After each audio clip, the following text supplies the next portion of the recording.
Lectura del libro de Esther, el sueño de Mardoqueo. El segundo año del reinado del gran rey Asuero, a fines de marzo, tuvo un sueño Mardoqueo, hijo de Jair, de la tribu de Benjamín. Este judío que vivía en Susa era un personaje muy importante, como que ocupaba un puesto en la corte.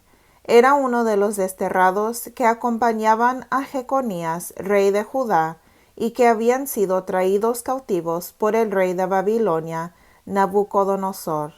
Soñó Mardoqueo que se escuchaban gritos y ruidos, que resonaban los truenos, temblaba la tierra, y reinaba un gran pánico en todo el mundo. Y veía a 2 enormes dragones que se enfrentaban, listos para atacarse lanzando rugidos. Pero apenas las naciones oían estos rugidos, se organizaban para atacar a la nación de los buenos. Era un día de tinieblas y de oscuridad. La pena, la angustia, el peligro, el miedo se cernía sobre la tierra. Temblando de pavor ante la desgracia que los amenazaba, los justos, resignados a morir, invocaban a Dios. De ese clamor nacía, como de un pequeño manantial, un río inmenso que desbordaba los campos. Aparecía la luz con el sol, los desamparados triunfaban y los poderosos eran derrotados. Cuando Mardoqueo despertó, entendió que Dios, con ese sueño, quería mostrarle algo. Anduvo todo el día pensando en lo que había soñado, tratando de una forma u otra de saber qué querría decir. Mardoqueo vivía en el palacio con 2 guardias del rey. Como entrase en sospechas de que algo tramaban, le siguió la pista y descubrió que pensaban asesinar al rey. Se lo comunicó al rey, éste los hizo interrogar hasta que confesaran y los condenó a muerte. El rey mandó que se tomara nota de este hecho para que no se olvidara. Mardoqueo por su parte lo escribió también en un cuaderno. El rey le confió después el puesto de ministro y le dio una serie de regalos. Pero había un hombre que quería vengarse de Mardoqueo por el asunto de los 2 guardias del rey. Era un tal Amán, hijo de Amadata, descendiente de Agag, favorito del rey. Capítulo 1. Esto aconteció en tiempos de Asuero, aquel rey cuyo imperio, compuesto de 127 provincias, se extendía desde el río Indos hasta Etiopía. Estando el rey en Susa, uno de sus capitales, el 3er año de su reinado, dio un gran banquete a todos sus ministros y cortesanos, a los generales del ejército de Persia y Media, a los grandes de su reino y a los gobernadores de las provincias. Quería presentarles la riqueza de su corte real y el esplendor de su grandeza extraordinaria, y esto no por 1 o 2 días, sino durante 180 días. Transcurrido este tiempo, el rey ofreció a toda la población de Susa, desde el más grande hasta el más chico, un banquete que duró 7 días y que tuvo lugar en los jardines del palacio. Había guirnaldas de lino blanco y de púrpura violeta sujetas por cordones de seda, y púrpura pendientes de anillos de plata clavados en columnas de mármol. Divanes de oro y plata se encontraban distribuidos sobre el piso revestido de mármol blanco, nácar y mosaicos. Se servían las bebidas en copas de oro de diferentes formas y había vino en abundancia, como corresponde a un banquete ofrecido por un rey. Nadie, sin embargo, era obligado a tomar más de la cuenta, pues el rey había ordenado a sus mayordomos que respetaran los deseos de cada uno. La reina Vasti también había ofrecido a las mujeres un banquete en el palacio real de Asuero. El último día de los festejos, el rey, que estaba contento por el vino, ordenó a 7 de sus sirvientes que lo atendían personalmente que fueran a buscar a la reina Vasti. Esta debía venir con la corona real en su cabeza para que todo el pueblo y los grandes contemplaran su hermosura, pues era muy bella. Pero la reina se negó a cumplir la orden que el rey lo mandaba con sus sirvientes. Esto no le gustó nada al rey y se enojó mucho. Mandó luego llamar a los expertos en ciencias jurídicas, pues era costumbre que todos los asuntos del reino se trataran delante de aquellas personas que conocían las leyes y el derecho. Y pidió también que comparecieran ante él los 7 grandes señores persas y medos, que formaban su consejo y que ocupaban los primeros puestos del reino.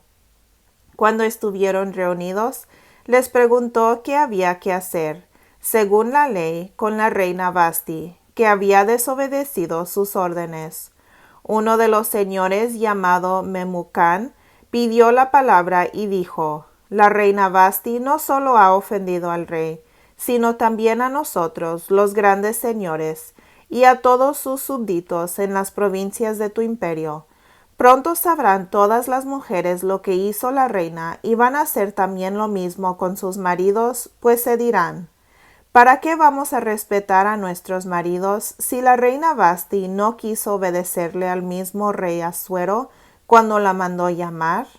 De ahora en adelante, ante el mal ejemplo de la reina, ¿cómo se irán a comportar con nosotros tus vasallos, nuestras esposas, las princesas de Persia y de Media? Ciertamente nos van a menospreciar y nosotros nos vamos a enojar con ellas. Por eso, si le parece bien al rey, ordene que se publique un edicto que no se pueda cambiar y que entre a formar parte del conjunto de leyes persas y medas, en el que se prohíba a Vasti presentarse ante el rey Asuero. En él también se dirá que el rey va a dar el título de reina a otra que lo merezca más que ella. Así también, una vez que sea publicado el edicto del rey en todo su inmenso imperio, las mujeres sabrán respetar a sus maridos desde el más rico hasta el más pobre. Al rey y a sus consejeros les pareció bueno lo dicho por Memucán y se decidieron a seguir su consejo. Envió pues el rey cartas a todas las provincias del imperio, escribiendo a cada una en su propia escritura y lengua, para que cada marido fuera el que mandara en su casa. Capítulo 2.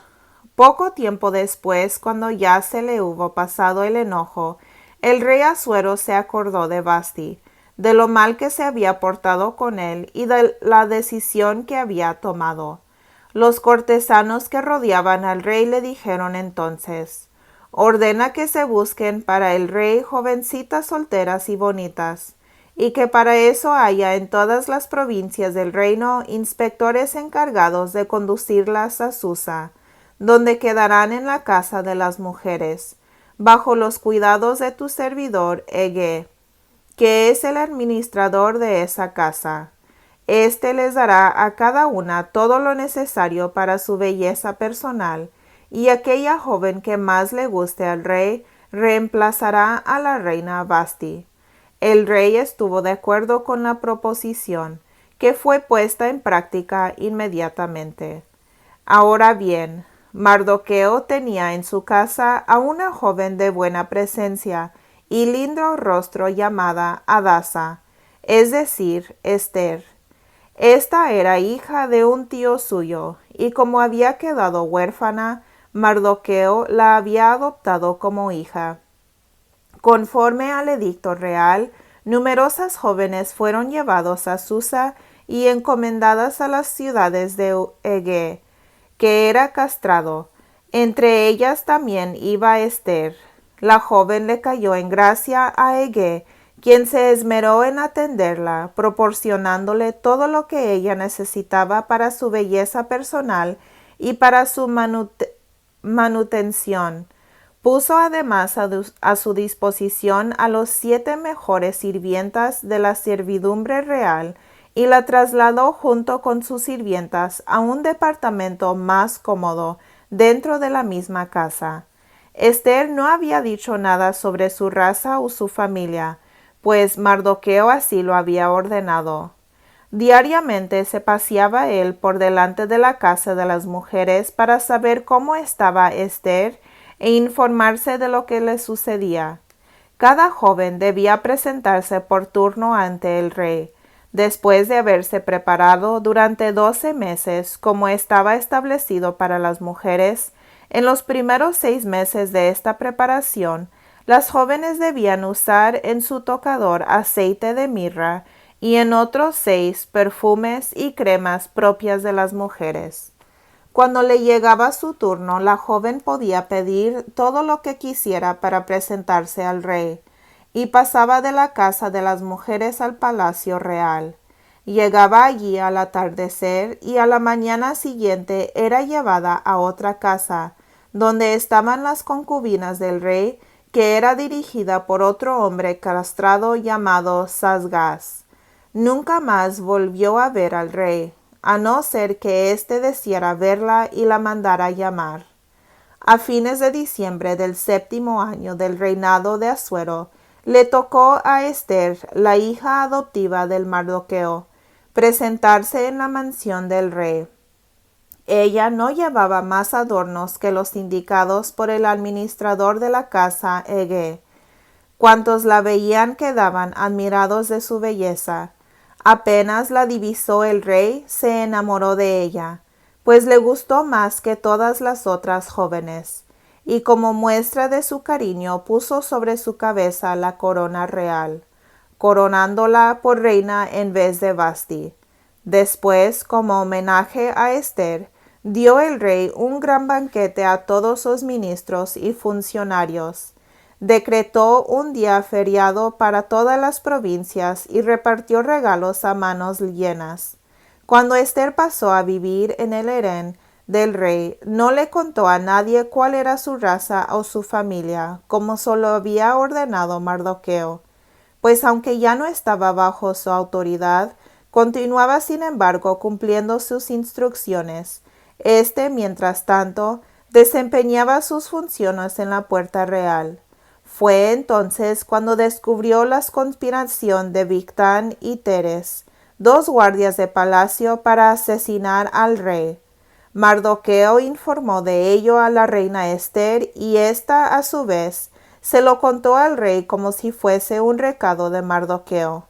Hechas las averiguaciones del caso, se comprobó que era cierto la denuncia. Los 2 conjurados fueron ahorcados y se dejó constancia por escrito del hecho en las crónicas del reino. Palabra de Dios. Te alabamos, Señor.